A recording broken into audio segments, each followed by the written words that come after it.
That was Nathan featuring Flo Rida with Caught Me Slippin'. Now, as I said I would have Grammy Award-winning producer Fanatic in the building, and yes, I have delivered. So how are you doing tonight? Hello, hello. Hello, hello. Doesn't he look funky with the one sleeve? I think it's pretty hot. This is the new clothing line we got coming. Okay. Called Austin Shawnee. This is one of the signature pieces. I like it. It's very summery. You see a lot of these, this year. Okay. So now what the people don't know is that you're from the Triad. You're from here. Born and raised from Greensboro, North Carolina. Actually, I was born in New York, but I've lived down here my whole entire life. So I am a North Carolinian. All right. I'm from here, Greensboro.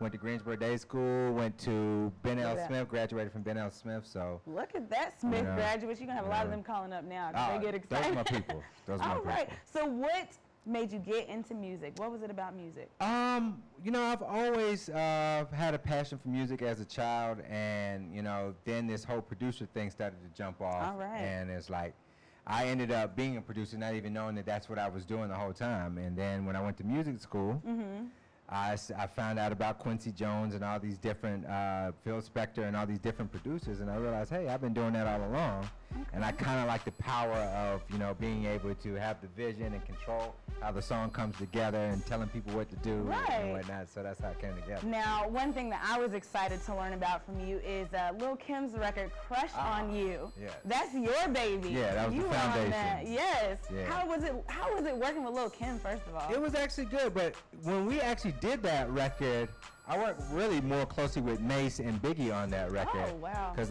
we were in the studio every day for like weeks just coming up with songs for her. And she actually didn't want to do the record when we first came up with it. Wow. And like Biggie was like, no, you got to do this record. This record is going to be huge. Okay. And so, she listened to him. The record came out and did what it did, And it went crazy. Yeah. Y'all remember the video, very bright and colorful, and Lil' Kim did her thing, all thanks to you. Yeah, that was like my introduction to the game, basically. That was my first record. Now, just because, learning out that little bit of information right there, the Biggie movie came out, and, rest in peace, he passed on.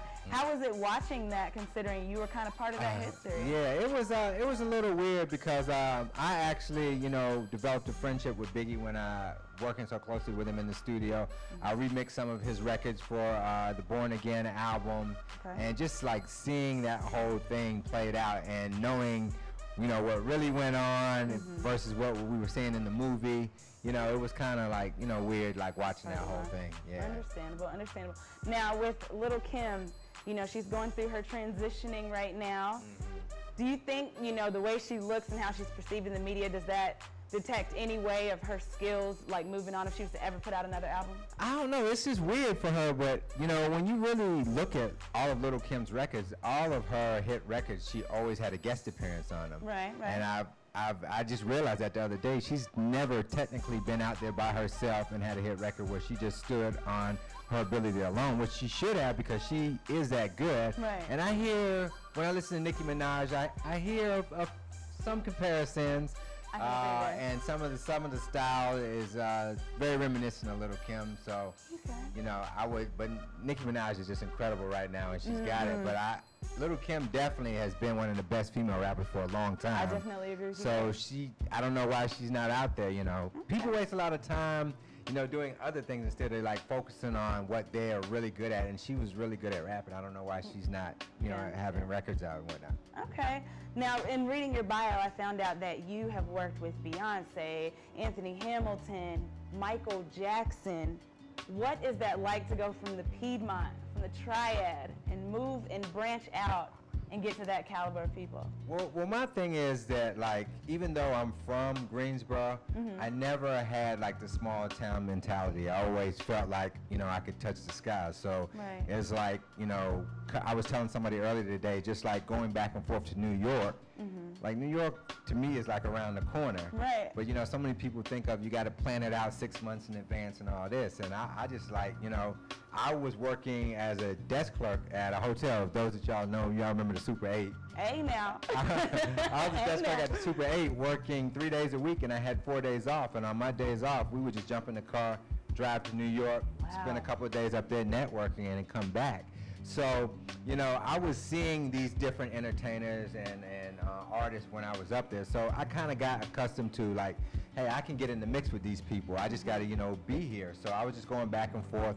And eventually, you know, I was in the mix with everybody. So, you know, when you really sit back and think about it and you think about the artists that I've worked with being from here, it's kind of like, you know, overwhelming at times, but it's not impossible. And I just think anybody, I was just fortunate to be at the right place at the right time, but anybody can do this. Okay. Doesn't matter where you're from, even now, because like when I did it, you know, you had to be in New York or LA to make it happen. Understand. Now you can be anywhere. So, you know. YouTube is definitely Exactly. The internet has opened up the world to everybody. So I just say, like, you know, don't let where you're from define who you are, you know.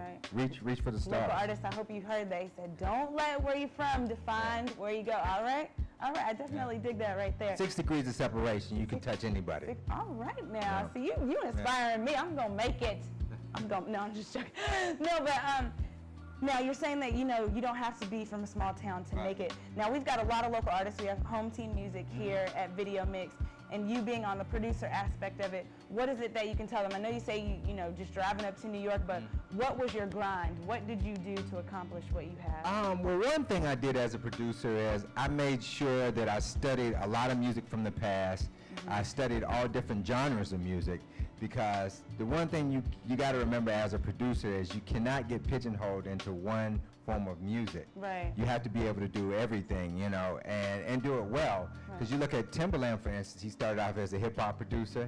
Then he started doing R&B with Aaliyah. Now he's doing pop records and Justin. Exactly. So, you know, I look at people like that and I say, you know, those are the people that I aspire to be like, because they can touch, you know, any form of music. If you're musically inclined and you're a musical person, you can do anything, you know. Okay. So. Well, there you go. We definitely got that together.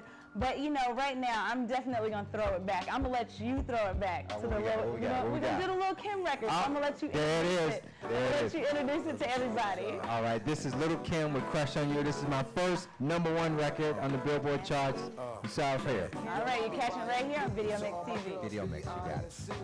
Coming backstage, dying to get pleased. You got me, I rock the Versace and linen, but you